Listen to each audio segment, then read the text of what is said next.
Alright, welcome back to Dragon Age Origins. Let's get to the end of this. I think we're probably going to get our asses killed, but oh well. We can try. We can try.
Where we must take down its underlings. My favorite part. I tried to be merciful. Shrieks, of course. Yeah,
costs more again, and we're boned.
Did it in one attempt.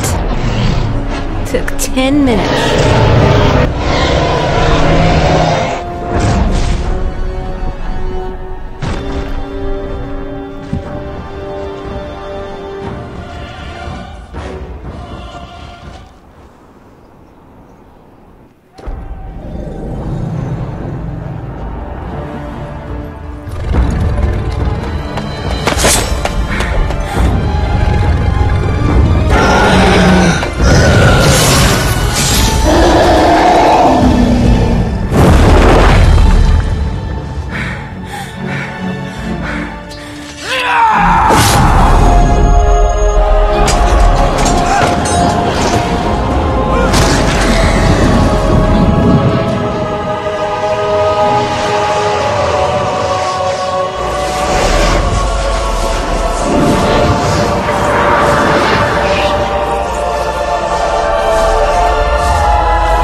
And then, it was over. With the Archdemon dead, the Darkspawn horde quickly crumbled. Most fled back into the deep roads. They would remain a threat in the years to come. But the Blight had been ended before it had truly begun.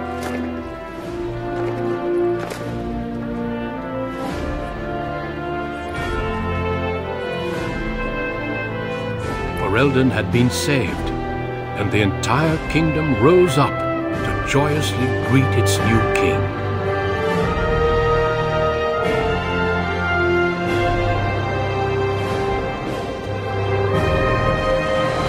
The Grey Wardens stood redeemed, and a new age had begun. But at what cost?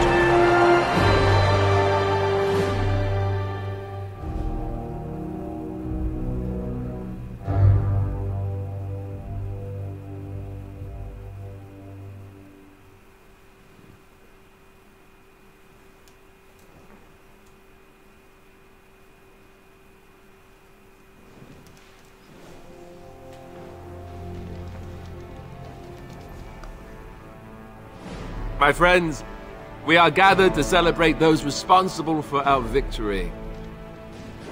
Of those who stood against the Darkspawn siege of Denerim, there is one in particular who deserves commendation. The one who led the final charge against the Archdemon remains with us still. An inspiration to all she saved that day. Ladies and gentlemen, may I present to you the hero of Ferelden, the first Grey Warden to defeat the Blight since Garahel 4 centuries ago.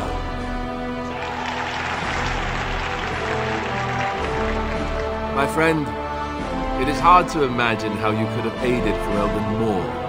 I think it only appropriate that I return the favor. Is there any boon that you might request of Ferelden's king?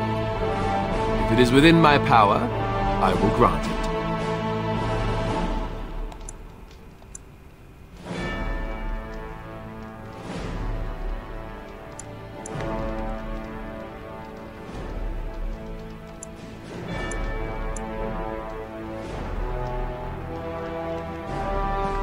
Now that's a very good point.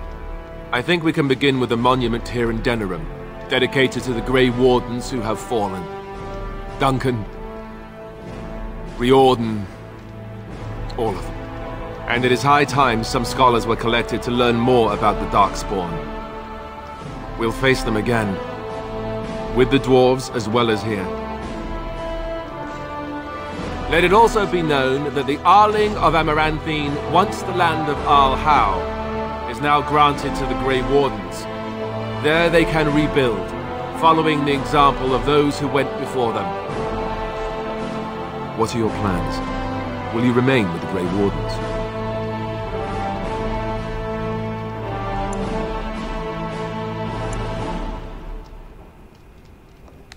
I don't suppose the Grey Wardens are really in a position to stop you, are they?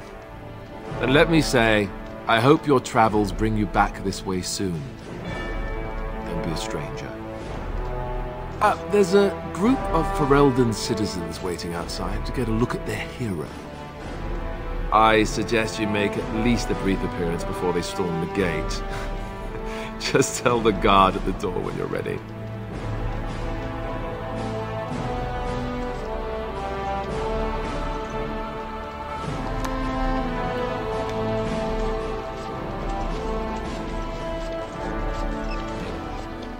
So here we are.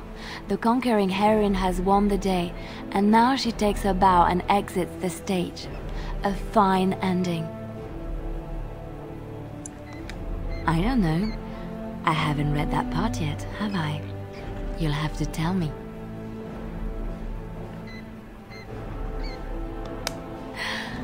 Oh, is that how it is?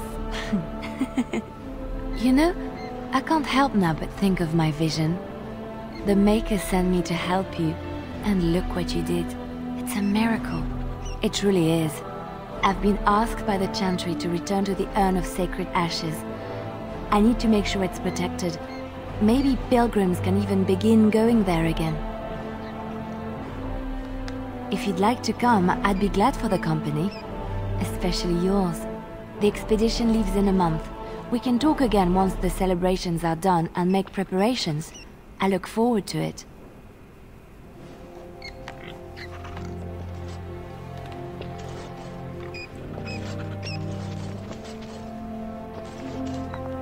I will be relieved when all this pomp and ceremony is done.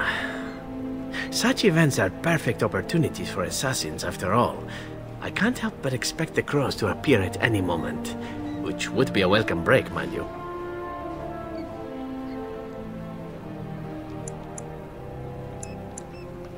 And leave you to face the unwashed masses alone? Perish the thought. You know, it does occur to me that staying in one place is only going to invite the crows to find me that much quicker. While fun, that might eventually get complicated. You said earlier that you are planning on leaving soon. Is that true? And would you consider some company? You tend to get up to interesting things. You meet interesting people and then you kill them. I'm game to tag along if you are.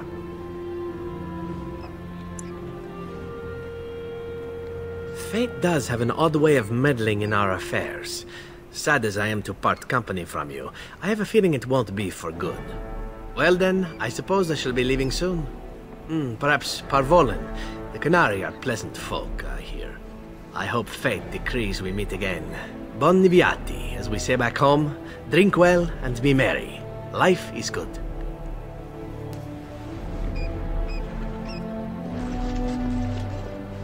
The hero of Ferelden. My. How does it feel? Of that I have no doubt.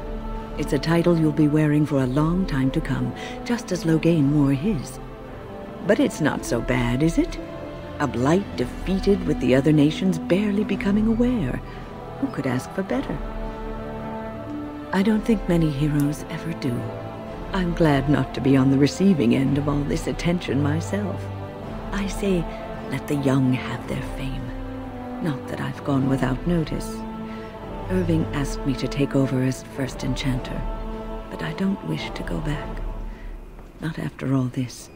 Instead, I've decided to accept a position here at court. There's not been a mage advising the throne for a very long time. He's a good lad, and his heart is in the right place. He wants to see the lot of mages improved, and I am willing to help him. I understand you will be leaving. I wish you good fortune on your journeys, wherever they may take you. If we do not see each other again, live well, Warden, and thank you.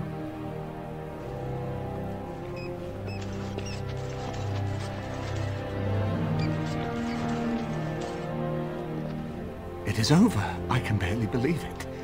You stopped the Civil War and then defeated the Blight.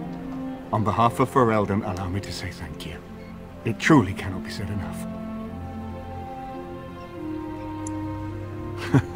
So I'm learning. It's too bad that you aren't remaining here in the capital. The hero of Ferelden would have influence, but I understand. Myself, I will be remaining here to help Alistair. Tegan will take over the rule of Redcliffe, at least for the time being. Connor misses his mother, but he seems well enough. The young are so resilient. I will need to send him to the Circle of Magi, however. There is no way around it. Perhaps he will become a Grey Warden one day. Tell me, have you noticed anything strange about the lad? He seems quiet. Ah, you are no doubt correct. It is my imagination, I am sure.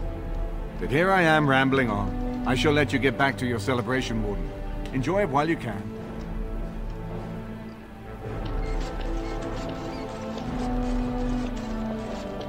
So, we made it.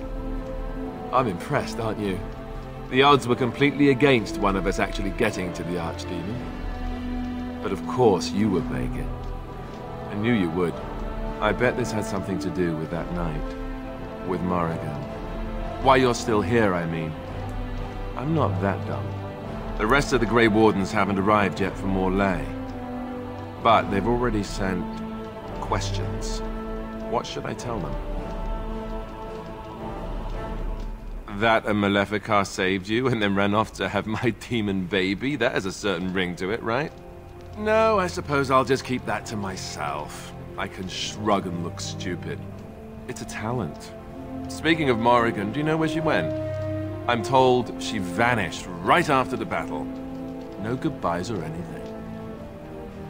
Good riddance, I say. At any rate, I can see Archdemon giving me that look. More king stuff, I suppose. It can never wait. And if I don't get the chance some other time, thanks. For everything. I'll let you get to your adoring public. They want to see the hero of Ferelden, and who am I to keep them waiting?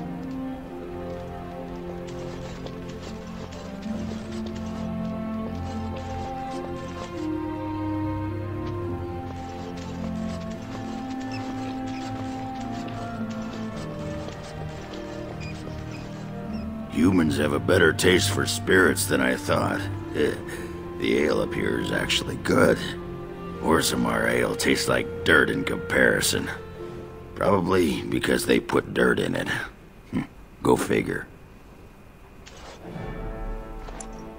After what we went through, I think I've earned it. I think you've earned it. So I guess you're heading off soon, huh? Leaving the city? I'm thinking I'll stick around myself, at least for a bit. I'm getting used to that big sky up there. And I'm thinking I might just look up Felsi again, see where that goes. Ha! I'll drink to that. Ah, well, enough babbling. That pot-bellied son of a whore Tegan said I'd pass out before drinking an entire barrel of pickle juice. I aim to prove him wrong. It's been good traveling with you, Warden. Don't get lost in the shuffle now.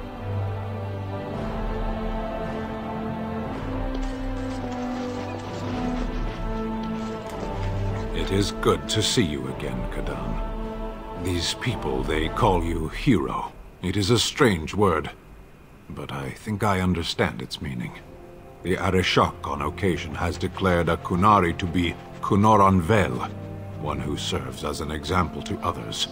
Such examples are always made after their death, however, a death in service to the Kyun. A living Kunoran Vel would be too proud. When a Kunoran Vel is declared, certainly. It is one of few occasions when the Kunari are permitted to engage in revelry. There is imbibing of spirits, public chanting, meditations abandoned. It is madness. Yes. Were I too weak to protect myself, I suppose I would also be vastly relieved to have a hero save the day. I suppose I should tell you. I have decided to return to my people.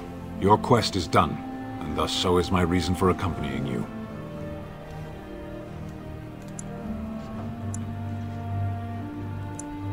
Yes, it will be difficult to travel alone, after so much time spent with companions. It must be said, you found my sword and gave me a chance to restore my honor. I owe you a great debt. It has, that one of the Baz, a foreigner, would become known as Kadan to me. Unthinkable, yet here it is. Perhaps I shall see you again one day. Until then, may you always find the path you seek. Farewell, Kadan.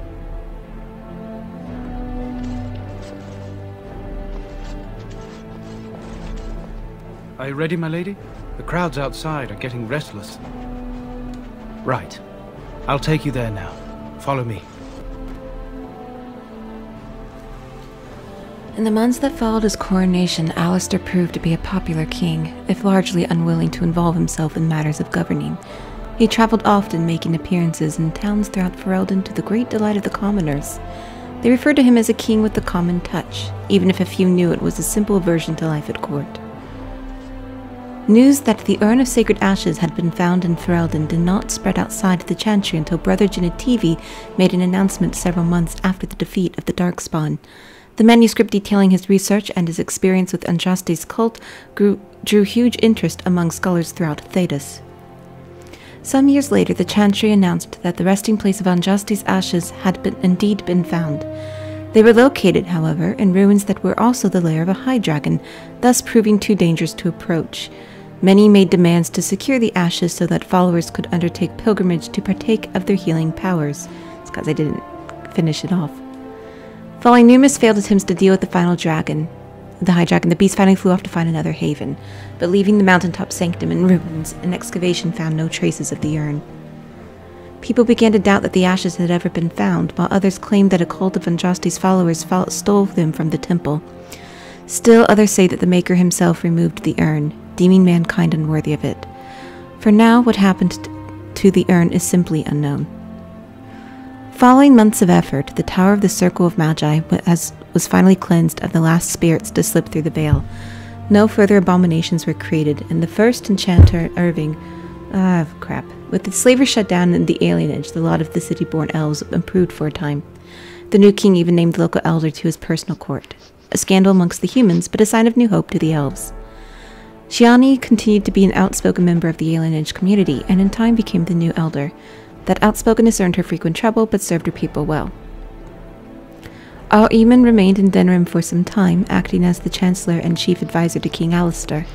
Tegan rolled over Redcliffe in his stead, and was surprised to find himself well loved by the villagers, who were still grateful for the nights he'd spent defending their lives. In time, Eamon abdicated in favor of his brother, an event the locals greeted with approval and enthusiasm.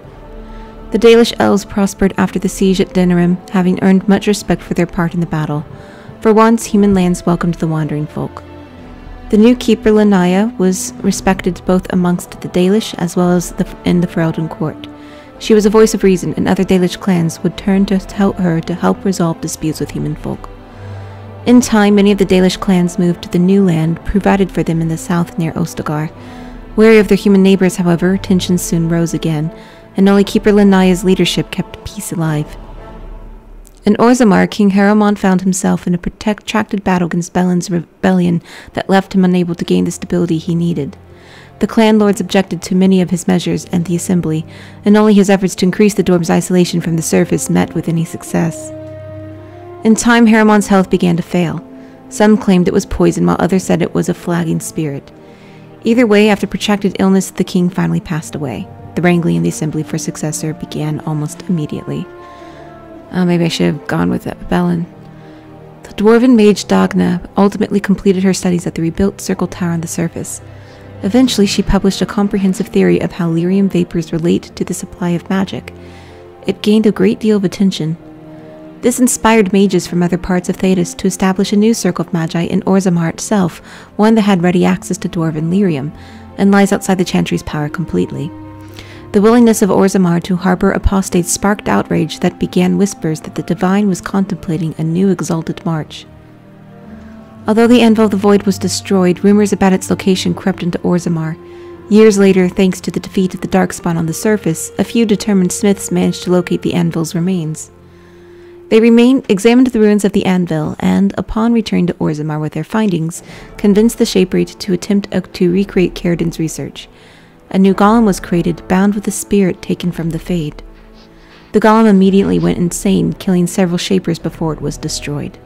The research was branded excessively dangerous and sealed away. Whispers of its existence circulated throughout Orzammar, however, a demand among the smith cast to reopen Caridin's research refused to abate. As good as her word, Morgan disappeared once the Archdemon was slain. Someone of Morgan's description was seen traveling alone months later, heading west through the Frostback Mountains, and she may even have been with child. Both Tommy and the companions who helped defeat the Blight eventually scattered to the four winds, drawn either by personal duty or the call to further adventure. Circumstance dictated that they would not see each other again, at least for a time. As the blighted lands began to heal and the Grey Wardens slowly rebuilt the Order in Amaranthine, they discovered that the fight against the Darkspawn was not yet complete. Although the Horde was routed and had dissolved upon the Archdemon's death, many of the more powerful Darkspawn survived to organize roving warbands that preyed both upon the land and upon each other. These warbands spread havoc, and some even journeyed west into Orlais or crossed the Shining Sea by the deep roads. They proved incredibly difficult to wipe out. But these are tales yet to be told. This tale ended when Tommy sank her blade in the Archdemon's head and destroyed it forever. It was not the last that Ferelden would hear of her, however.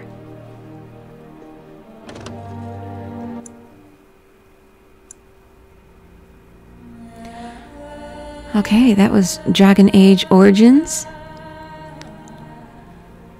I very much enjoyed it. But I don't think I'll be doing any more recording for it. I kind of regretted it after the live stream didn't work out.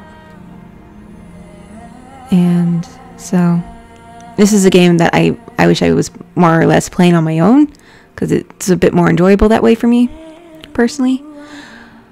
So I'll be playing the rest of the Awakening, Dragon Age 2, so on and so forth, by myself. But after this, I'll be continuing other playthroughs as well. I have Fatal Frame 2 to do at this time. I'm not sure of anything else. Right now it's a fairly slow month for games. Doesn't seem like there's anything out until April though. And even then there's Uncharted 4 was pushed back once again, so I'm not sure, other than Fatal Frame 2, what else is coming up. Guess I'll have to just keep my eye out. But I very much enjoyed this. And I do appreciate you all for watching.